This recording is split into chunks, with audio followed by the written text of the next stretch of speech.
Tumsifu Yesu Kristo. Mpendwa mtazamaji wa Kipalapala Seminari Online TV, tarehe 29 Juni kila mwaka kanisa huadhimisha sherehe ya watakatifu Petro na Paulo, likiwaheshimu mitume hawa wawili wakubwa, Petro na Paulo. Petro alikuwa wa kwanza kukiri imani na akawekwa kuwa msingi wa kanisa la kwanza. Paulo alieleza imani kwa ufasaha, kwani aliitwa awe mwalimu wa mataifa. Kwa karama zao mbalimbali waliunda familia moja ya Kristo, wote wawili wakiheshimiwa duniani kote na kushiriki taji lililo moja. Katika kusherehekea sherehe hii, tutafakari pamoja juu ya asili mbili za wito, yani the dual nature of vocation. Ya kwanza ikiwa ni ukuu wa Mungu na utakatifu wake, na ya pili ikiwa ni udhaifu binafsi, yani personal weakness wa yule anayeitwa. Kwa kwanza na mtakatifu Petro aliyeitwa Simoni, alikuwa mvuvi wa Galilaya na alitambulishwa kwa Bwana Yesu na ndugu yake Andrea ambaye pia alikuwa mvuvi. Petro alikuwa mfuasi jasiri wa Bwana. Alikuwa wa kwanza kutambua kwamba Yesu alikuwa Masia, mwana wa Mungu aliye hai, na aliahidi kwa bidii uaminifu wake hadi kifo. Hata hivyo, alifanya makosa mengi kama vile kupoteza imani wakati wa kutembea juu ya maji na kumsaliti Bwana katika usiku wa mateso yake. Licha ya udhaifu huo wa kibinadamu, Petro alichagua kuchunga kundi la Mungu, kwani kitabu cha Matendo ya Mitume kinaonyesha jukumu lake kama mkuu wa kanisa baada ya ufufuko na kupaa kwa Kristo. Petro aliwaongoza mitume kama papa wa kwanza na kuhakikisha kwamba wanafunzi wanaitunza imani ya kweli. Mtakatifu Petro alitumia miaka yake ya mwisho huko Roma, akiliongoza kanisa katika kipindi cha mateso na hatimaye kuuawa mwaka 64. Alisulubiwa kichwa chini, miguu juu kwa ombi lake mwenyewe, kwa sababu alidai kuwa hastahili kufa kama Bwana wake. Alizikwa kwenye kilima cha Vatican na basilika ya Mtakatifu Petro imejengwa juu ya kaburi lake. Mtakatifu Paulo alikuwa mtume wa mataifa. Barua zake zinajumuisha katika vitabu vya Agano Jipya, na kupitia hizo tunajifunza mengi kuhusu maisha yake na imani ya kanisa la kwanza. Pamoja na jina la Paulo, aliitwa zaidi Sauli, Farisayo na Myahudi ambaye alitesa kwa bidii wa Kristo wa Yerusalemu. Maandiko yanaeleza kwamba Sauli alikuwepo pia wakati wa mauaji ya Mtakatifu Stefano. Rejea kitabu cha Matendo ya Mitume sura ya 7 aya 58. Uongofu wa Sauli ulimkuta njiani akielekea Damasco ili kuitesa jumuiya ya Kristo huko. Alipokuwa akisafiri, ghafla alizungukwa na nuru kutoka mbinguni. Alipofushwa na kuanguka kutoka juu ya farasi wake, kisha akasikia sauti ikimwambia, "Sauli, Sauli, kwa nini unanitesa?" Akajibu, "Wewe ni nani Bwana?" Ndipo Yesu akasema, "Mimi ni Yesu ambaye wewe unamtesa." Sauli aliendelea hadi Dameski ambako alibatizwa na kupata kuona tena. Tangu hapo alitumia muda wake uliosalia wa maisha yake kuhubiri Injili bila kuchoka kwa mataifa ya ulimwengu wa Mediterania. Paulo alifungwa gerezani na kupelekwa hadi Roma ambako aliuawa kwa kukata kichwa mwaka wa 67. Alizikwa Roma Ostiense katika Bazilika ya Mtakatifu Paulo nje ya kuta za Roma. Baada ya kupitia kwa ufupi maisha ya watakatifu hawa, tujiulize tunajifunza nini kwa maisha yao na utume wao.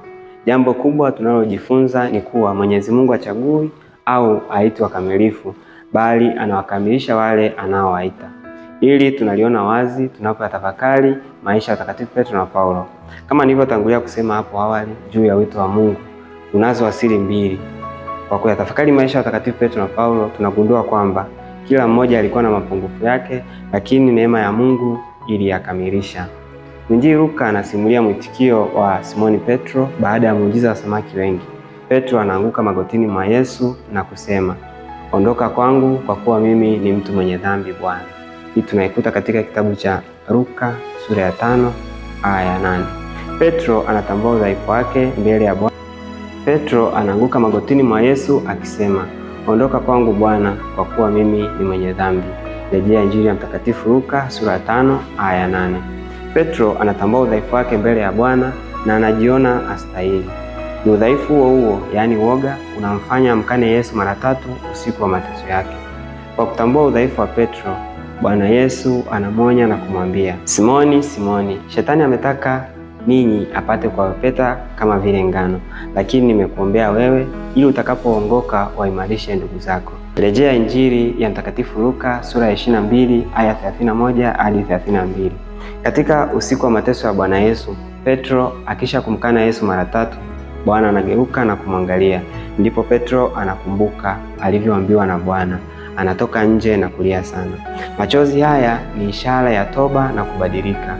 Neema ya Mungu inafanya kazi ndani yake Petro. Katika kutafakari maisha yake, Mtume Paulo anaandikia Korinto akisema, basi sisi tulio na hazina hii tupo kama vyombo vya udongo, ili onekane wazi kwamba nguvu hii yatoka kwa Mungu wala si kwetu sisi wenyewe. Rejea waraka wa pili wa Mtume Paulo kwa Korinto sura ya 4 aya ya 7. Kwa maneno haya Paulo anakubali kuwa nguvu zake hazitoshi kutimiza kazi zake za utume. Katika kutafakari maisha yake, Mtume Paulo anaandikia Korinto akisema, basi sisi tulio na hazina hii tupo kama vyombo vya udongo, ili onekane wazi kwamba nguvu hii yatoka kwa Mungu wala si kwetu sisi wenyewe. Rejea waraka wa pili wa Mtume Paulo kwa Korinto sura ya 4 aya 7. Kwa maneno haya Paulo anakubali kuwa nguvu zake hazitoshi kutimiza kazi za utume wake. Anakiri kwa unyenyekevu udhaifu wake, lakini anasadiki pia kuwa Mungu aweza kuendesha mashauri yake na kutimiliza kikomo chake. Anasadiki pia kuwa Mungu aweza kutimiza mashauri yake na kufikisha kikomo chake kwa kutumia watu dhaifu. Kwa kutambua hilo, Paulo anasema baada ya kumsihi Bwana mara 3 amuondolee mwiba uliokuwa mwilini mwake, na Bwana akamwambia, neema yangu ya kutosha, maana uweza wangu hutimilika katika udhaifu. Rejea waraka wa pili wa Mtume Paulo kwa Korinto sura ya 12 aya ya 9. Paulo anajihesabu kuwa astahili hivyo. Yote anaona ni kwa neema ya Mungu.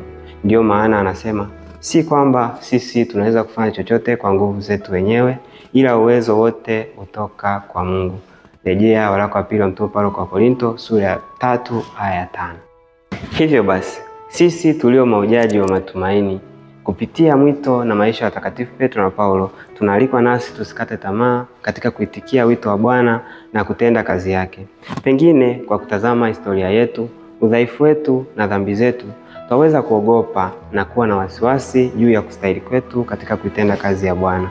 Tukabidhi jana yetu kwa rehema ya Mungu, sasa yetu kwa neema yake, na kesho yetu kwa majaliwa yake.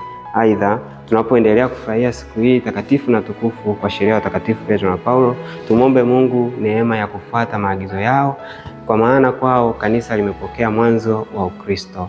Tumsifu Yesu Kristo.